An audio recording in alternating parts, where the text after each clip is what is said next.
안녕하세요. 5학년 1학기 사회 2단원입니다. 여러분 교과서 66쪽이고요. 오늘 주제는 인간과 환경의 관계입니다. 인간과 환경의 관계. 자, 먼저 첫 번째 내용은요.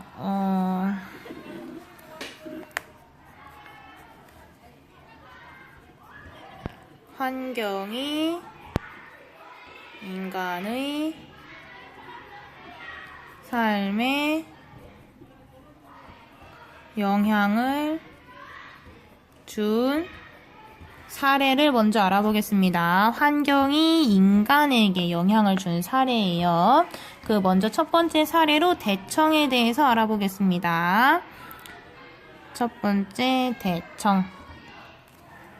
대청이란 한옥에서 바닥과의 사이에 빈 공간을 두고 나무를 깔아 만든 방과 방 사이에 큰 마루라고 되어 있는데요. 여기 사진을 보시면요. 이게 전통적인 우리 가옥의 모습이지요. 여기 보시면은 여기가 방이에요. 여기 방이고 여기도 방이에요. 그리고 이 방과 방 사이에 나무 바닥이 깔려 있는 게 보이시죠? 문이 없어요. 또 뻥 뚫려 있어요. 그리고 여기 밑에 보시면은 바닥에서 좀 떨어져 있지요. 그래서 여기 발 디딤돌을 밟고 올라가게 되어 있어요. 자, 이렇게 뻥 뚫려 있는 마루, 여기를 우리는 대청이라고 합니다. 위에 보시면요, 민우가 전라남도 할아버지 댁에 방문했는데 민우 할아버지께서 사시는 마을의 앞쪽에는 작은 하천이 흐르고 뒤쪽엔 낮은 산이 있다. 예로부터 사람들이 이런 곳이 살기 좋은 곳이라고 생각하였다. 민우 할아버지 집은 한옥인데 민우는 한옥의 시원한 대청을 좋아한다. 할아버지께서 어렸을 때에는 집집마다 대청이 있었다고 한다. 자, 여기서 한옥 대청의 특징 뭐예요?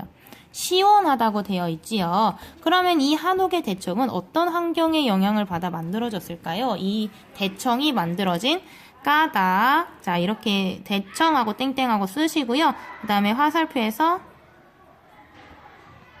까닭 써주세요. 그 까닭은 시원하니까 왜 시원해지는 걸까요? 왜 시원해야 할까요? 그쵸, 여름에 더우니까 더운 여름을 시원하게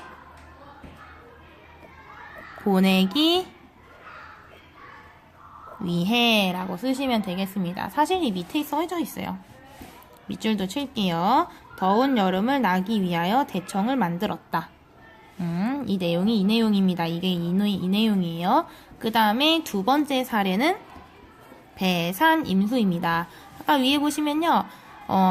마을의 앞쪽에는 작은 하천이 흐르고 뒤쪽에는 낮은 산이 있다고 했어요. 할아버지 댁이. 근데 여기가 사람들이 살기 좋은 곳이라고 생각했대요. 자, 배산 임수하시고 땡땡 하시고 뒤쪽에는 산이 있고 앞쪽에는 하천이 흐르는 마을의 모습이라고 쓰세요. 자, 여기 사진을 보시면요. 여기 마을이 있지요. 여기 마을 앞에는 강이 흘러요. 하천, 마을 뒤에는 산이 있어요. 자, 여러분들 우리 마을에다가 한번 대입을 해봅시다. 우리 마을도 보시면요. 진이면은요, 앞에 진위천이 흘러요. 그렇죠? 뒤에는 무봉산이 있습니다. 이러한 지형 우리는 배산임수라고 해요. 이거 등배자를 써서요. 산을 등지고 있고, 강이 앞에 흐른다. 물이 앞에 흐른다는 뜻이에요. 물을 끼고 있다라는 뜻이에요. 자, 왜 이렇게 형성된 까닭은 무엇일까요? 우리는 물이 항상 가까이 있어야 되죠. 우리가 마시는 물도 얻어야 되고, 빨래도 해야 되고, 이렇게 농작물에 물도 줘야 되고, 이렇게 물이 꼭 필요해요. 고기도 잡을 수 있고요. 그 산에서 나물도 캐고, 나무도 해올 수도 있고요. 그래서 우리가 필요한 것을 얻기 위해서 산과 하천이 가까이에 있는 곳에다가, 마을을, 세우게 된 것 같아요. 즉, 좀 쉽게 쓰자면, 간단하게 쓰자면요. 까닭이라고 쓰고요. 까닭. 자연이 주는 혜택을 누리기 위해 라고 하시면 되겠네요. 여기 밑에 사실이 있어요. 자연이 주는 혜택을 누리기 위하여 산과 천을 끼고 마을을 이루었다. 이것이 바로 자연환경, 환경이 인간의 삶에 영향을 미친 사례들입니다. 자, 이렇게 하시고 맨 밑에다가 땡땡 하시고 화살표 하시고요. 인간의 삶은 자연환경의 영향을 받기도 한다. 여름이 너무 덥기 때문에 시원하게 보내기 위해서 집의 모양이 이렇게 된 것이고요. 그 다음에 산과 강에서 얻을 수 있는 게 많기 때문에 산과 강 가까이에 마을을 세우게 된 것이죠. 환경이 우리 인간의 삶에 영향을 준 사례인 것입니다. 대천과 배산, 임수 기억해 주세요. 다음에 67쪽 보겠습니다. 자, 여기는요. 소제목 인간이 환경을 개발한 사례입니다. 소제목 인간이 환경을 개발한 사례. 할아버지 댁에서 집으로 돌아오는 길에 민우는 굉장히 넓은 간척지를 보았다. 민우 아버지께서는 사람들이 생활에 필요한 땅을 만들려고 얕은 바다를 메워 육지로 만드는 간척 사업을 한다고 말씀하였다. 자, 첫 번째 사례는요. 간척지고요. 땡땡 하시고 사람들이 생활에 필요한 땅을 만들려고 얕은 바다를 메워 육지로 만듦 하고 점 해주세요. 그래서 간척 사업을 해서 만들어진 게 간척지입니다. 그 다음에 두 번째 사례는요. 민우는 바닷물을 가로막는 간척지를 보면서 문득 댐이 생각났다. 두 번째 사례 댐입니다. 댐도 인간이 물의 양을 조절하려고 강을 가로막아 만든 것이기 때문이다. 물의 양을 조절하려고 강을 가로막아 만든 것. 자, 근데 좀 더 자세히 써볼게요. 물의 양을 왜 조절해야 할까요? 물의 양을 왜 조절해야 할까요? 그 이유는요, 우리가 물은 항상 필요한데 가뭄이 들면은 물이 없고 또 홍수가 나면 또 물이 넘쳐버리잖아요. 그래서 그때를 대비해서 미리 물을 조절을 해야겠다고 생각을 한 거예요. 홍수와 가뭄에 대비하여 물의 양을 조절을 하는 것이고요. 그 다음에 이 댐은요, 물의 양만 조절하는 역할이 있는 게 아니고요. 또 전기를 만드는 역할도 해요. 우리 댐을 이용해서 전기를 만들기도 해요. 그러니까 조절하고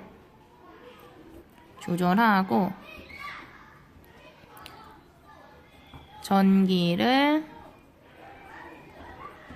생산하기 위해 강의 상류에 강을 가로막아 만든 것이라고 정리하시면 되겠습니다. 댐은요, 홍수는 물이 넘치는 거죠. 가뭄은 물이 없는 거예요. 그래서 이렇게 강의 상류라는 것은 이제 산이 있고 우리가 강이 이렇게 위에서부터 아래로 이렇게 흐르잖아요. 그럼 밑에다가 막는 게 아니고 이 위에다가 막는 거예요. 왜냐면은 여기 위로 갈수록 가파르잖아요. 여기 산이 있어서 가파르잖아요. 높은 곳에서 아래쪽으로 떨어지는 이 힘을 이용한 거예요. 물이 위에서 아래로 떨어지는 힘을 이용해서 모터를 돌려서 전기를 생산하는 거예요. 여기 보시면 폭포처럼 되어 있죠. 이 높은 곳에서 낮은 곳으로 떨어지는 힘을 이용해서 모터를 돌려서 전기를 생산하는 것입니다. 그래서 강의 상류에다가 만들어요, 댐은. 여기에 물이 가둬져 있는 게 보이시죠?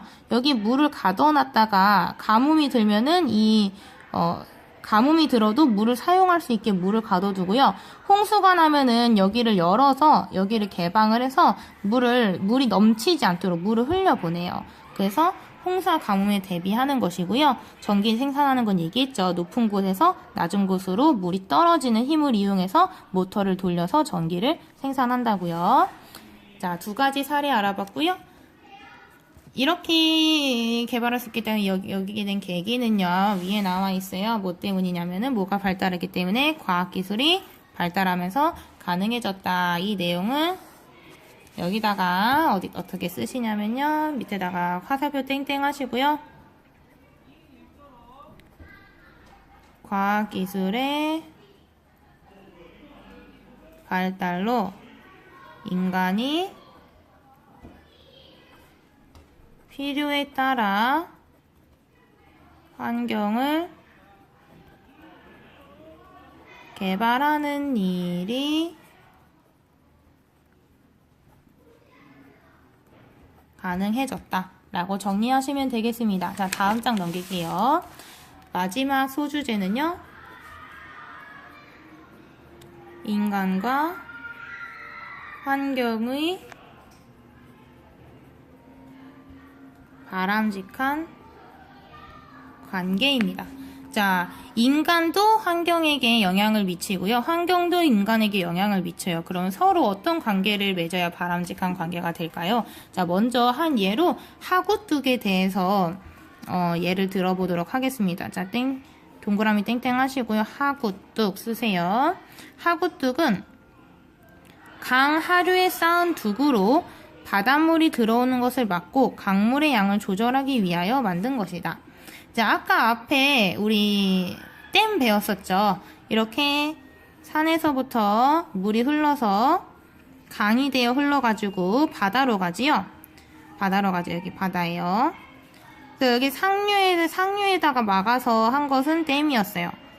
댐의 역할은 홍수와 가뭄에 대비하고 그 다음에 전기를 생산했어요. 전기 생산했어요. 근데 우리 이 하구뚝은요, 강의 하류, 여기 밑에 바다와 가까운 곳에다가 강물을 막는 것이 하구뚝입니다.